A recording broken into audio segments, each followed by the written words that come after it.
আজের রান্নায় আছে পটল আলুর তরকারি, একদম শুকনো শুকনো করে মাখা মাখা করে বানিয়েছি।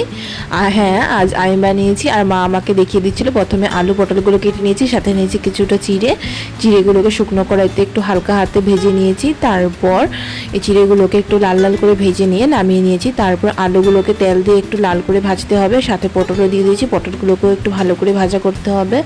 ভাজা করে নিয়ে তারপর পটলগুলো কিন্তু ভালো করে ভাজা করতে হবে। তারপর পটলগুলো সব কিছু নামিয়ে নিয়েছি, নামিয়ে একটু তেল দিয়ে একটুখানি ফোড়ন দিয়েছি। ফোড়ন দিয়ে মশলার মধ্যে আছে জিরে ধনের গুঁড়ো, হলুদ, নুন আর মরিচ। এই যে ফোড়ন দিয়ে মশলাগুলোকে দিয়ে দিয়েছি, দিয়ে তারপর জল দিয়ে দিয়েছি। জল দিয়ে একটু ভালো করে মিশিয়ে নিয়ে মশলাগুলোকে একদম ভাজা করে দিয়েছি, দেখো নেই হয়ে গেছে। তারপর পটল আর চিড়ে সব কিছুকে দিয়ে একসাথে মিলিয়ে একটু জল দিয়ে মাখা মাখা করে নিয়েছি। সব মশলাগুলো এর সাথে ভালো করে মিশিয়ে নিয়েছি। তারপর এর মধ্যে জল দিয়ে দেওয়া হয়েছে ঝোলের জন্য, আলুগুলো সেদ্ধ হবে তাই। তারপর একটু মাখা মাখা হয়ে গেলে এর মধ্যে গরম মশলা দিয়ে নামিয়ে নিতে হবে। আর ডিটেল রেসিপিটা যদি দেখতে চাও তাহলে নিচে একটা লিঙ্ক দেওয়া আছে, সেখানে ক্লিক করলেই তোমরা পেয়ে যাবে ডিটেল রেসিপিটা কীভাবে বানানো হয়েছে। আশা করি তোমাদের পছন্দ হয়েছে, ভালো লাগলে সাবস্ক্রাইব করে দিয়ে পাশে থেকো।